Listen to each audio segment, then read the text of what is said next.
Hello everyone, welcome to club Snatak. और आज हम स्टार्ट कर रहे हैं बीए प्रोग्राम और बीकॉम का जो इंपॉर्टेंट सब्जेक्ट है आपका कंटेम्प्रेरी इकोनॉमिक इश्यूज। ठीक है, तो हमें क्या देखने को मिलता है कि स्किल इनहेंसमेंट कोर्स का पार्ट है ये आपका। ठीक है, तो मोस्ट इंपॉर्टेंट क्वेश्चंस को इसमें हम डिस्कस करने वाले हैं। ठीक है, तो आपको यहाँ पे न्यूमेरिकल्स भी देखने को मिल जाएंगे, थ्योरेटिकल पार्ट भी आपको देखने को मिल जाएगा, तो काफ़ी चीज़ों को डिस्कस हम इसमें करने वाले हैं। तो वन शॉट वीडियो हमारी, सो लेट्स स्टार्ट। पहला क्वेश्चन आपके सामने आ रहा है कि राष्ट्रीय आय का परिकलन कैसे ज्ञात किया जा सकता है। तो पहले आपको देखने को मिला कि बहुत सारा डेटा हमको गिवन है, तो उसी डेटा का यूज़ करते हुए हम क्या निकाल सकते हैं, राष्ट्रीय आय। एक तरीके से जो उसका परिकलन होता है उसके बारे में हम काफ़ी ज़्यादा जानकारी इकट्ठी कर सकते हैं। तो पहला क्या है, आपको यहाँ पे काफ़ी सारा डेटा दे रखा है। तो देखने को मिल रहा है हमें लाभ दे रखा है, स्वनियोजितों की मिश्रित आय, लाभांश, ब्याज, कर्मचारियों का पारिश्रमिक, काफ़ी सारी इन्फॉर्मेशन आपको दे रखी है। तो उसके आधार पर हमें निकालना होगा। तो हमें ध्यान देना है कि किस किस चीज़ के ऊपर हमें ज़्यादा फोकस करना है। तो पहला आपको ध्यान देना है कि हमें जो कर्मचारी हैं इनके बारे में थोड़ा सा ध्यान रखना है। ठीक है, तो कर्मचारियों का जो पारिश्रमिक है इसके बारे में हमें थोड़ा ध्यान देना है। ठीक है, उसके बाद आपको ब्याज भी देखना है, किराए भी देखना है, लाभ भी देखना है, और स्वनियोजितों की मिश्रित आय के बारे में भी जानकारी इकट्ठी करनी है। उसके बाद हम क्या कर सकते हैं, इसको बड़ी आसानी से सॉल्व कर सकते हैं। यहाँ पे जो डेटा दे रखा है वो ठीक ठीक हमें सामने वाला लिखना होता है, ऊपर नीचे हो जाएगा तो आंसर आपका गलत आएगा। ठीक है, यहाँ पे एक तरीके से हम लिख सकते हैं। तो पहला हमें क्या दे रखा है, कर्मचारियों का क्या दे रखा है, हमें देख सकते हैं यहाँ पे कर्मचारियों का पारिश्रमिक दे रखा है। तो यहाँ पे हमें लिखना होगा। तो जैसे कि आंसर यहाँ पे हम लिखना स्टार्ट करें तो बहुत आसान छोटा सा क्वेश्चन है कि जैसे कर्मचारियों का पारिश्रमिक, कर्मचारियों कर्मचारियों का पारिश्रमिक हमें निकालना होगा। ठीक है,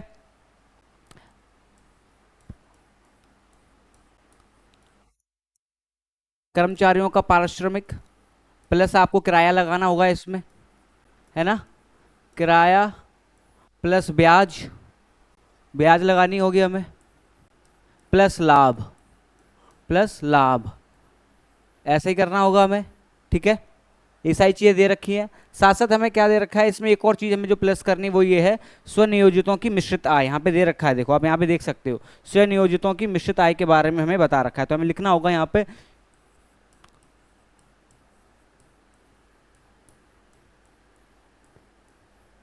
स्वनियोजितों की मिश्रित आय के बारे में आपको बताना है। प्लस में क्या करना होगा, स्वनियोजितों की मिश्रित आय, स्वनियोजितों की मिश्रित आय, मिश्रित आय। ठीक है, ये हो गया हमारा। अब साथ साथ हमें क्या देखने को मिलेगा, इसमें से हमें माइनस करना पड़ेगा विदेशों को जो निवल कारक आय है, माइनस करना पड़ेगा। यानी कि निवल कारक आय को हम क्या कर सकते हैं, यहाँ पर माइनस कर सकते हैं। तो यहाँ पे हम माइनस कर देते हैं निवल कारक आय, निवल कारक आय को माइनस करना होगा। ठीक है, निवल कारक आय को हमें माइनस करना होगा। तो देखने को मिलता है कर्मचारियों का जो पारिश्रमिक है वो हमें कितना गिवन दे रखा है, आपको 7,000 दे रखा है। ठीक है, दूसरी चीज़ हमें क्या देखने को मिलती है, जो किराया है वो 500 दे रखा है। ठीक है, तीसरी चीज़ हमें क्या देखने को मिलती है, ब्याज आपको 400 दे रखी है। ठीक है, फिर हमें देखने को मिलता है स्वनियोजितों को मिश्रित आय कितनी दे रखी है, ये भी आपको देखने को मिलती है कि 1000 के आसपास है। तो ऐसे हमें डेटा पूरा लिखना पड़ता है, उसमें के बाद हम माइनस कर देंगे इसको, ये दे रखा है हमें।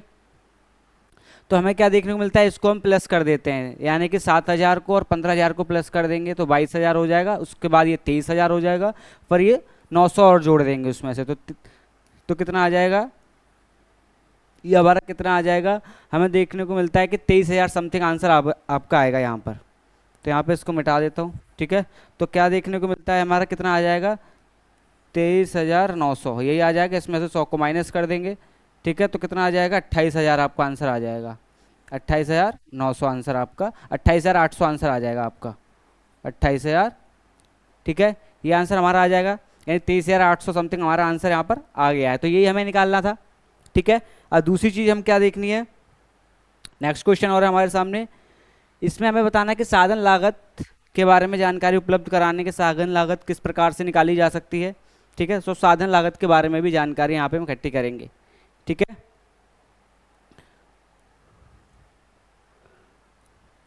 चलिए, तो पहले हमें क्या निकालना है कि पारिश्रमिक। ठीक है, तो कर्मचारियों का पारिश्रमिक हमें निकालना होगा इसमें भी। तो यहाँ पे निकला होगा कर्मचारियों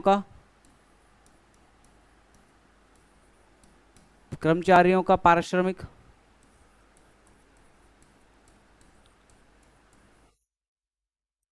ठीक है, क्योंकि डेटा आपको गिवन दे रखा है। दूसरा फिर हमें क्या करना होगा, यहाँ पे किराया तथा लाभ लिखना होगा। किराया तथा लाभ, किराया तथा लाभ, किराया तथा लाभ, तथा लाभ, लाभ लिखना होगा, यही है। ठीक है, तो यहाँ पे मैं क्या क्या गिवन है देखने को मिलता है, डेटा आपको यहाँ पे 3000 गिवन है, उसके बाद 700 और 700, इसको प्लस कर देंगे तो कितना आंसर आ जाएगा, समथिंग 4400 आंसर आ जाएगा आपका, यही आंसर आ जाएगा। इतने करोड़ की बात यहाँ पर हम कर रहे हैं, है ना, क्योंकि डेटा आपको किस में दे रखा है, करोड़ में दे के रखा हुआ है। ठीक है, तो हमने ये क्या निकाला, साधन लागत पर शुद्ध घरेलू उत्पाद। तो बाद में आपको ये क्या लिख देना होगा, ये लिखना होगा कि जो साधन लागत है उस पर शुद्ध घरेलू उत्पाद कितना निकाला गया है वो आपको यहाँ पर बता देना होगा, है ना। ये हो गया हमारा। ठीक है, अब जो नेक्स्ट क्वेश्चन हमारे सामने आता है वो ये है कि रोजगार में लैंगिक अंतर को कम करने से क्या क्या फायदा हो सकता है। तो ध्यान रखना है कि रोजगार में लैंगिक अंतर को हमें क्या करना होगा, कम करना होगा, क्योंकि देखने को मिलता है कि चाहे मेल हो चाहे फीमेल हो, सारे के सारे मिलकर जब काम करते हैं तभी अर्थव्यवस्था में हमें क्या देखने को मिलता है, बहुत ज़्यादा ग्रोथ देखने को मिलती है। अगर मेल ज़्यादा काम करेंगे फीमेल कम काम करेंगे तो देखने को मिलता है हमें कि एक जो पूरा का पूरा वर्ग है वो क्या हो जाएगा, पिछड़ता चला जाएगा। तो हमें ध्यान देना होगा, चाहे हमारे महिला हो चाहे पुरुष हो, सभी को एक तरीके से रोजगार में भागीदारी बढ़ाने के लिए काम करने की आवश्यकता है।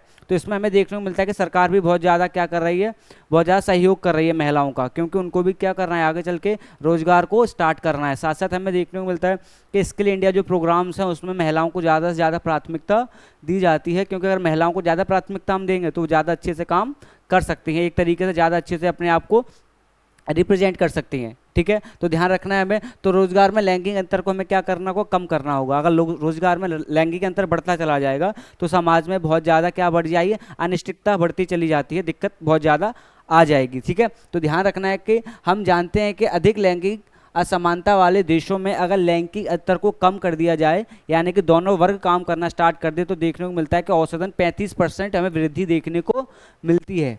किस क्षेत्र में, यानी कि डेवलपमेंट में 35% हमें देखने को मिलता है कि वहाँ पे ज़्यादा उत्पादन किया जा सकता है, और जैसे जैसे ज़्यादा उत्पादन होगा तो हमें वहाँ पे ज़्यादा वृद्धि भी देखने को मिलती है। तो लैंगिक अंतर को हमें कम करना है। ठीक है, तो यानी जेंडर गैप को कम करते चले जाना है। ठीक है, उसके बाद देखने को मिलता है उचित आर्थिक और वित्तीय नीतियाँ बनानी चाहिए। अगर हम उचित और आर्थिक वित्तीय बनाएंगे, ठीक है, उचित और आर्थिक वित्तीय नीति बनाएंगे तो हमें क्या देखने को मिलता है कि ज़्यादा से ज़्यादा हमारे ऊपर सकारात्मक प्रभाव देखने को मिलेगा, समाज में बहुत ज़्यादा आगे बढ़ने की कैपेबिलिटीज़ डेवलप होती चली जाती हैं, वो हमें ध्यान रखना है। उसके बाद देखने को मिलता है कि जो महिलाएं हैं अगर उनको लाभांश प्राप्त होता है तो पूरे के पूरे समाज पे उसका अच्छा प्रभाव पड़ता है।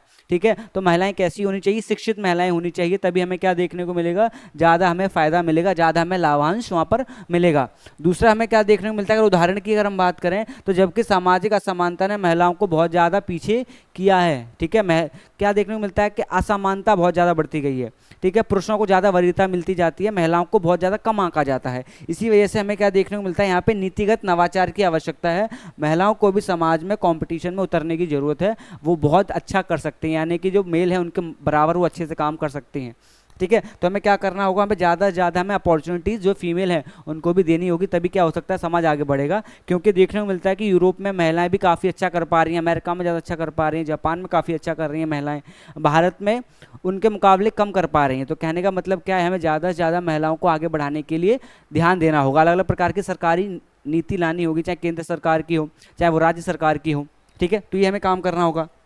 अब हमें देखने को मिलता है कि सबसे पहले महिलाओं की आर्थिक स्थिति को बढ़ावा देने के लिए मानव पूंजी में निवेश करना होगा, यानी कि महिलाओं की स्किल्स के ऊपर हमें ज़्यादा ध्यान देना होगा। ठीक है, जल्दी से जल्दी उनके विवाह के बारे में ना सोचते हुए हमें क्या करना होगा, मानव पूंजी के बारे में सोचें तो हम ज़्यादा बेहतर कर सकते हैं। तो मानव पूंजी बहुत ज़्यादा महत्वपूर्ण है, और मानव पूंजी के ऊपर ध्यान दिया जाएगा तो महिलाएं बहुत अच्छा काम कर सकती हैं। ठीक है, अब हमें क्या देखने को मिलता है, तथा समाज में उनकी भागीदारी को बढ़ाने के लिए अलग अलग प्रकार की केंद्रीय नीतियों को लागू किया जा सकता है। अब आप ध्यान रखना है कि केंद्रीय नीति बहुत ज़्यादा महत्वपूर्ण है, क्योंकि जैसे जैसे केंद्रीय नीति आगे आएंगी तो हमें क्या देखने को मिलता है, केंद्र सरकार उनके ऊपर ज़्यादा व्यय करेगी, ज़्यादा खर्चा करेगी, तो हमें ज़्यादा आउटपुट देखने को मिलता है।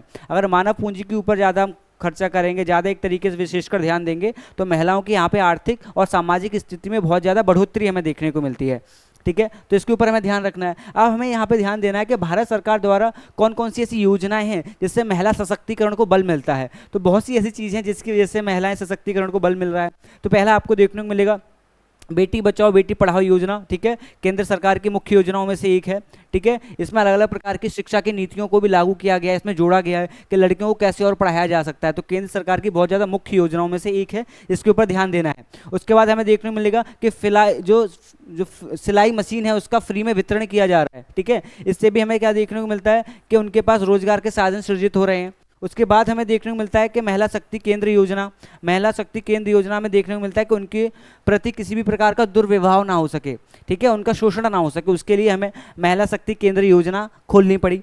उसके बाद हमें देखने को मिलता है प्रधानमंत्री नारी शक्ति योजना। तो प्रधानमंत्री नारी शक्ति योजना के माध्यम से भी नारी को बहुत ज़्यादा सशक्त करने की कोशिश की जा रही है। और जो प्रधानमंत्री नारी शक्ति योजना है ये भारत के जो पिछड़े वर्ग हैं उनमें बहुत ज़्यादा अच्छे से काम कर पा रही है, चाहे वो बिहार हो, बंगाल हो, झारखंड हो, किसी भी क्षेत्र में हमें देखने को मिलता है कि प्रधानमंत्री नारी शक्ति योजनाओं से महिलाओं की स्थिति को बहुत ज़्यादा बल मिला है। ठीक है, और साथ साथ हमें देखने को मिल रहा है कि उनको रोजगार से कैसे जोड़ा जा सकता है, उनकी स्किल को कैसे डेवलप किया जा सकता है। ठीक है, सरकारी नौकरी में किस तरीके से उनको और ज़्यादा प्रोत्साहित किया जा सकता है, अलग अलग स्टार्टअप्स में उनको कैसे डाला जा सकता है। ठीक है, तो हमें देखने को मिलता है कि प्रधानमंत्री नारी शक्ति योजना बहुत महत्वपूर्ण है, महिलाओं के लिए काफ़ी अच्छा काम इसने किया है।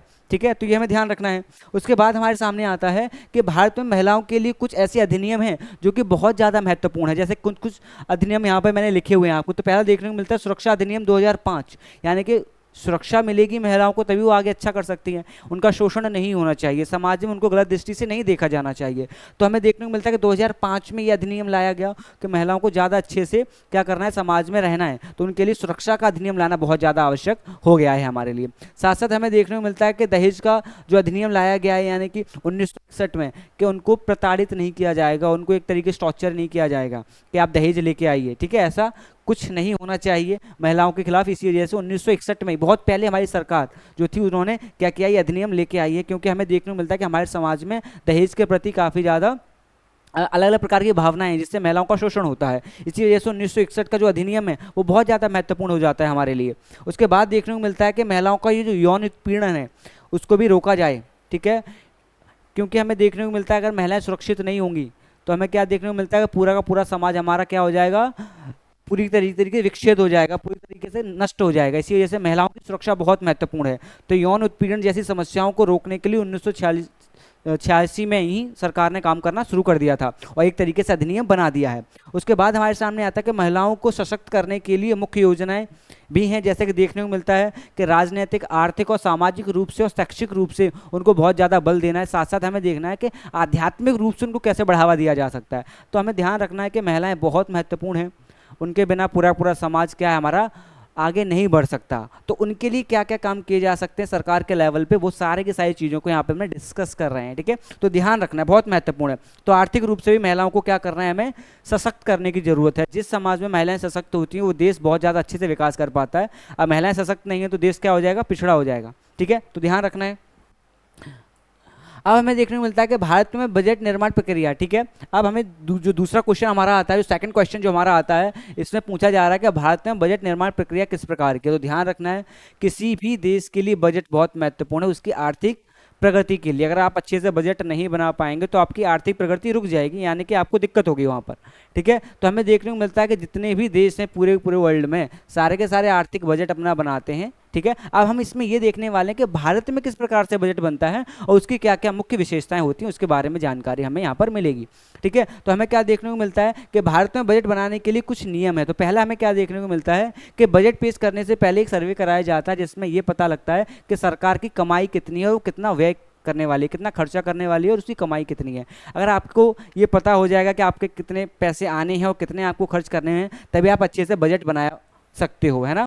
तो हमें क्या देखने को मिलता है कि सर्वे कराना बहुत महत्वपूर्ण है, कि सर्वे के माध्यम से ही हम क्या कर सकते हैं, एक अच्छा बजट बना सकते हैं। तो सर्वे बहुत इंपॉर्टेंट है। तो सबसे पहले हमें क्या पता लगता है, सर्वे कराते हैं, इसमें कमाई का और खर्चे का अनुमान हमें लग जाता है।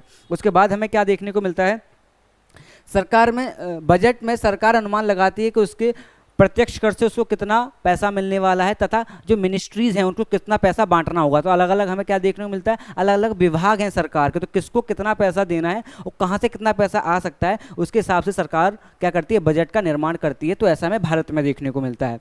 ठीक है, दूसरी चीज हमें क्या देखने को मिलती है कि सर्वे में यह भी पता लगाया जाता है कि आगामी साल में सरकार कितना खर्च करने वाली है, क्योंकि हमें देखने को मिलता है कि हम अपना एक पूरा पूरा ब्यौरा बनाते हैं जिसमें खर्चा कितना करने वाले हैं, किस किस सेक्टर में करने वाले हैं, यानी कि फौज पे कितना करने वाले हैं, किसानों पे कितना करने वाले हैं, इंडस्ट्रीज पे कितना करने वाले हैं, ठीक है, महिलाओं के ऊपर कितना करने वाले हैं, स्किल के प्रोग्राम्स पे कितना करने वाले हैं। ठीक है, तो देखने को मिलता है कि अलग अलग कार्यों के ऊपर हम बहुत ज़्यादा खर्चा करते हैं।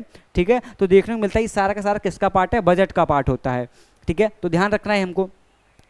अब हमें देखने को मिलता है कि बजट के मुख्य जो घटक है उसमें व्यय और प्राप्तियां हैं, यानी कितना आपको मिलेगा और कितना आप खर्च करने वाले हैं। जैसे कि कितना पैसा आपको मिलने वाला है और कितना आप खर्च करने वाले हैं, तो ये दोनों की दोनों चीज़ें हमें देखने को मिलती हैं। तो बजट के मुख्य घटक व्यय तथा प्राप्तियां तथा घाटा, इसके बारे में भी जानकारी हमें मुख्य रूप से बजट में ही देखने को मिलती है।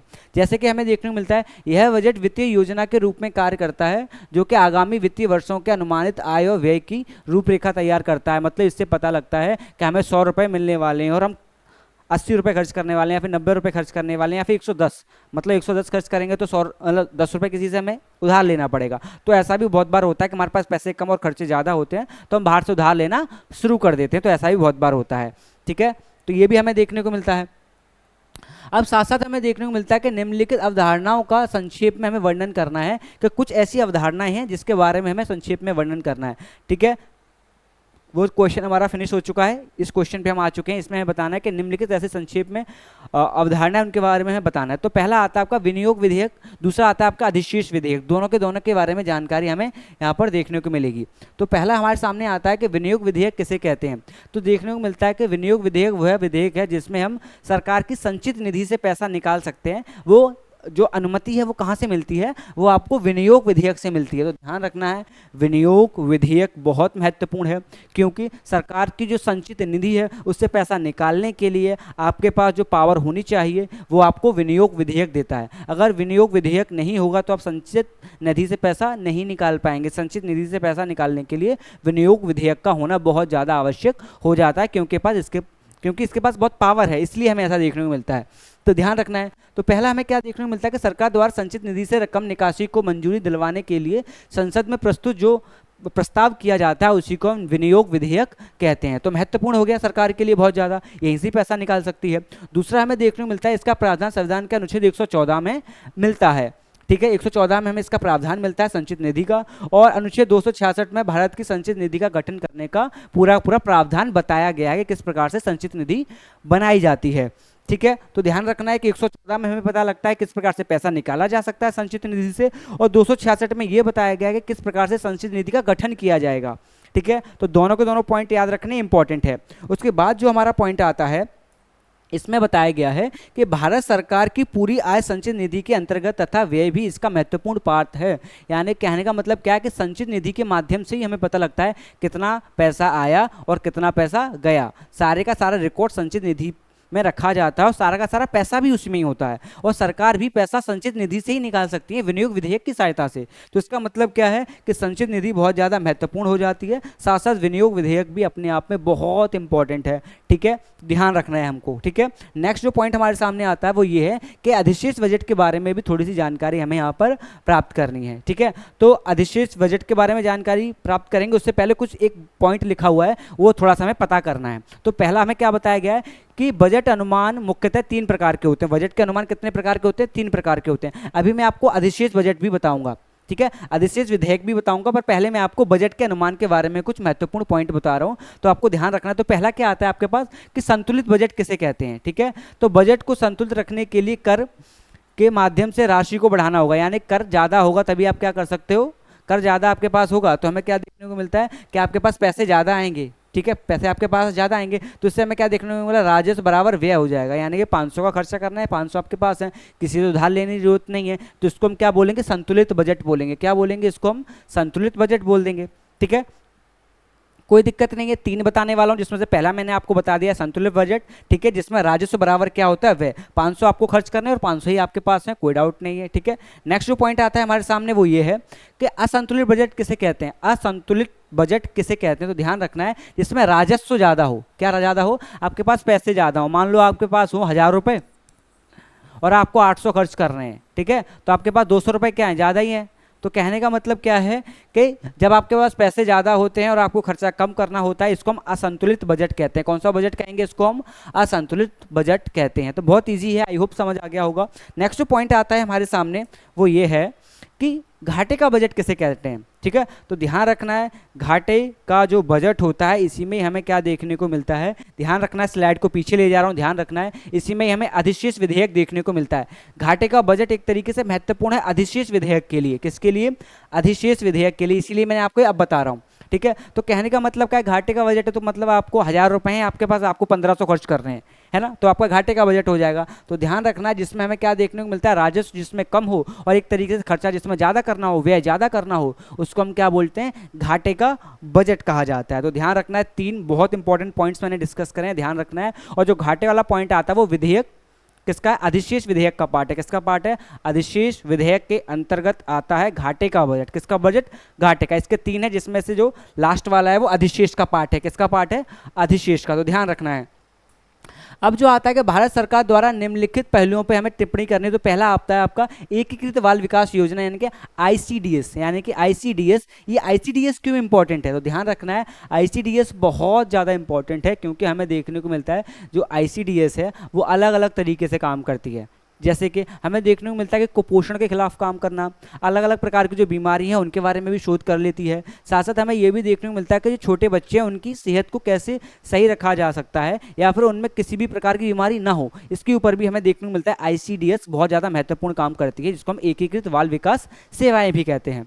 अब एक पॉइंट जो आपको और याद रखना है वो क्या है कि इसका जो गठन है वो 1975 में हुआ है, 1975 में इसका गठन हुआ है। और इसका जो मुख्य काम है वो आपको देखने को मिलेगा सामाजिक हित में ही काम करती है। किस में करती है? सामाजिक हित में, यानी कि अलग अलग प्रकार की बीमारियों को कम करना, साथ साथ बच्चों की जो स्वास्थ्य है उसको कैसे बढ़ावा दिया जा सकता है, उसमें बीमारियों को कैसे कम किया जा सकता है, वो जो काम करते हैं वो आईसीडीएस करती है, ठीक है। तो यहाँ पे मैंने आपके लिए लिखा हुआ है, तो क्या लिखा हुआ है? 1975 में यानी कि 1975 में आईसीडीएस को वरीयता मिली। इसका मुख्य कार्य कुपोषण, स्वास्थ्य तथा बच्चों की बीमारियों और गर्भवती महिलाओं के लिए काम करना है। साथ साथ हमें देखने को मिलता है इसका जो मुख्य काम है वो 3 साल के बच्चों, यानी कि जो 3 साल के बच्चे होते हैं उनके ऊपर ज़्यादा फोकस करना है, यानी 3 साल के बच्चों के ऊपर ज़्यादा ध्यान रखना ताकि वो कुपोषण के शिकार ना बन जाएं। और दूसरी चीज़ हमें ये भी ध्यान रखनी है कि बच्चे कुपोषण का शिकार ना हो, इसी वजह से जो हमारी गर्भवती महिलाएं होती हैं इनके ऊपर भी हमें ध्यान देना होता है, इनको भी अच्छे से न्यूट्रिशंस मिले, ये भी हमें ध्यान देना है। यानी सरकार की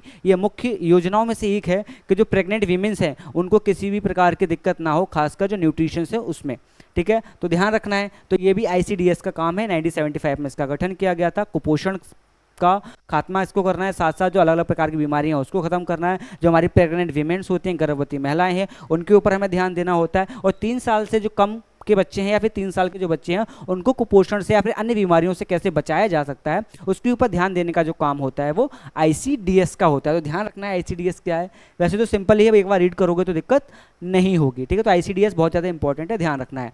उसके बाद हमें क्या देखने को मिलता है, फिर एक और पॉइंट है वो हमें समझना है कि वो ये है कि मुद्रास्फीति में वृद्धि कैसे होती है, ठीक है। तो ध्यान रखना है मुद्रास्फीति में वृद्धि कैसे होती है। अलग अलग प्रकार की अलग अलग पॉइंट्स हो सकते हैं मुद्रास्फीति के बढ़ने के, जैसे कि हमें डिमांड और सप्लाई में डिसबैलेंस देखने को मिल सकता है, ठीक है। हो सकता है एक्सटर्नल कोई वॉर चल रही है उसकी वजह से भी हो सकता है कि बहुत से ऐसे माफिया होते हैं जो बहुत से स्टॉक को जमा करके रख लेते हैं, उसके बाद सप्लाई कम हो जाती है, डिमांड ज़्यादा हो जाती है, उससे भी मुद्रास्फीति बढ़ सकती है। तो बहुत सारे ऐसे कारण होते हैं जिससे मुद्रास्फीति बढ़ सकती है, ठीक है। फिर हमें देखने को मिलता है कि जो सरकार है, जो आरबीआई, उसको कंट्रोल करने के लिए अलग अलग प्रकार की नीतियों को अपनाती है। तो मुद्रास्फीति को कम करने के लिए आरबीआई और जो हमारी सरकार होती है वो अलग अलग प्रकार की नीतियों को अपनाती है, उनके बारे में भी डिस्कस करेंगे। साथ साथ ये भी देखेंगे ये क्यों बढ़ती है, क्या रीजन है इसके पीछे का, तो बहुत इंपॉर्टेंट है, ध्यान देना है। तो ध्यान रखना है मुद्रास्फीति किसी मुद्रा के अवमूल्यन से भी हो सकती है। फॉर एग्जाम्पल पहले जैसे कि मैं आपको बताऊं, जैसे कि 100 रुपये हैं आपके पास, ठीक है। 100 रुपये में आप मान लो 3 किलो चीनी लेके आते थे, ठीक है। 3 kg आपने शुगर लिया, ठीक है, फॉर एग्जाम्पल। अब क्या करना पड़ता है आपको, यहाँ पे 150 रुपये देने पड़ते हैं, क्या, 3 किलो चीनी के लिए। तो कहने का मतलब क्या है 150 रुपये आपको देने पड़ रहे हैं 3 किलो चीनी के लिए यहाँ पे भी। तो कहने का मतलब क्या है, जो क्वांटिटी है उसमें कोई भी बदलाव नहीं हुआ, प्राइस में बदलाव हो गया, तो इसका मतलब क्या देखने को मिल रहा है, मुद्रास्फीति यानी कि महंगाई बढ़ गई है। तो ये एक तरीके से कुछ कुछ एग्जाम्पल के माध्यम से मुद्रास्फीति को समझा जा सकता है। साथ साथ हमें देखने को मिलता है इसके मुख्य कारण क्या हो सकते हैं। मुख्य कारणों में आपको देखने को मिलता है कि सार्वजनिक व्यय में वृद्धि, यानी कि पैसा ज़्यादा खर्चा करना पड़ता है, सामान आपको कम मिलता है या फिर उतना ही मिलता है, इसको हम क्या बोलते हैं, मुद्रास्फीति बोलते हैं। ठीक है, साथ साथ हमें देखने को मिलता है क्रय विक्रय के बीच में भी आपको क्या देखने को मिलता है, डिसबैलेंस देखने को मिलता है। तो लोगों के ऊपर यहाँ पे नकारात्मक प्रभाव पड़ता है, यानी समाज में दिक्कत आना स्टार्ट हो जाती है, सोसाइटी में प्रॉब्लम आना स्टार्ट हो जाती है, लोग सरकार से खुश नहीं रहते जब मुद्रास्फीति बढ़ती है। तो सरकार का मुख्य काम होता है कि किसी भी तरीके से इन्फ्लेशन को, जो मुद्रास्फीति है उसको कंट्रोल में रखा जाए। अप्रोक्स 5 से 6 या 7% के आसपास अगर इन्फ्लेशन रहेगी तो इतनी दिक्कत नहीं होती है। ठीक है, तो 4, 5, 6, 7 तक ही रहे तो ही बढ़िया है, इसके ऊपर जाएगी तो बहुत ज़्यादा दिक्कत हो सकती है। तो करंट इन्फ्लेशन हमारी 6 के आसपास है, 4-5 के आसपास तक चलती है, 654 है ना, ये तक चलती है। तो ध्यान रखना है, हमें मुद्रास्फीति को क्या करना है, कम करना है। ठीक है, अब हमें देखने को मिलता है कि इसके अलावा बढ़ती मांगों के कारण भी मुद्रास्फीति बढ़ सकती है। ठीक है, अगर ज़्यादा मांग बढ़ रही है, ठीक है, तो भी क्या हो सकती है, इन्फ्लेशन आपकी बढ़ सकती है। तो बहुत से कारण हो सकते हैं इन्फ्लेशन के, आप अपनी तरफ से भी लिख सकते हैं, जो मैंने इसमें लिखा है वो तो आप लिख ही सकते हैं, उसमें तो कोई डाउट है ही नहीं।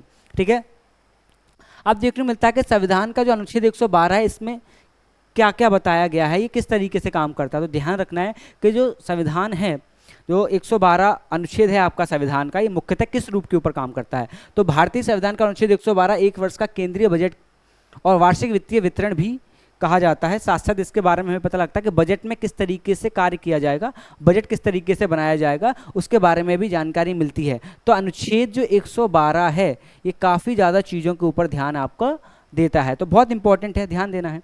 ठीक है, तो विवरण केंद्रीय बजट 1 अप्रैल से 31 मार्च तक चलने वाली एक वित्तीय वर्ष के लिए सरकार के वित्त का लेखा जोखा रखता है, यानी कि 1 अप्रैल से लेकर के 31 मार्च तक हमारा फाइनेंशियल ईयर चलता है। तो उसके बारे में पूरी रूपरेखा तैयार करना। तो हमें देखने को क्या मिलता है, 1 से लेकर के 31 मार्च में हमारे पास क्वार्टर्स में क्या करते हैं, हम अपना डिवाइड करते हैं, कितने क्वार्टर में कितनी ज़्यादा हमारी जीडीपी ग्रोथ हुई है, तो क्वार्टर्स में भी क्या कर सकते हैं, हम इसको डिवाइड कर सकते हैं। ठीक है, तो 4-4 महीने का एक क्वार्टर हो गया आपका। ठीक है, तो उसमें भी हम देख सकते हैं, क्वार्टर में भी डिवाइड कर सकते हैं। तो 112 अनुच्छेद है आपका, वो आपको बताता है किस तरीके से केंद्रीय बजट काम करता है, उसकी क्या मुख्यतः विशेषता हैं, कैसे वो डिवाइड है, कितने क्वार्टर्स में डिवाइड है, कैसी ग्रोथ हो रही है, सारी चीज़ों को कंट्रोल करने का काम आपको देखने को मिलता है। 112 जो आपका अनुच्छेद है बहुत महत्वपूर्ण है। साथ साथ देखने को मिलता है कि केंद्रीय बजट को राजस्व बजट और पूंजीगत बजट में वर्गीकृत किया जाता है। जो केंद्रीय बजट है उसको वर्गीकृत किस किस में किया जाएगा, तो आपको देखने को मिलेगा राजस्व बजट और पूंजीगत बजट में इसको वर्गीकृत कर दिया जाता है। तो ध्यान रखना है, राजस्व बजट और पूंजीगत बजट, तो काफ़ी सारी चीज़ें हैं जिसके ऊपर ध्यान देना है हमको। ठीक है, नेक्स्ट जो पॉइंट आता है हमारे सामने, ठीक है, नहीं खत्म हो गया। ठीक है, आई होप आपको समझ आया होगा जो जो डिस्कस किया है यहाँ पर। ठीक है, अगर कोई भी डाउट है तो आप कमेंट सेक्शन में लिख सकते हैं। ठीक है, थैंक यू।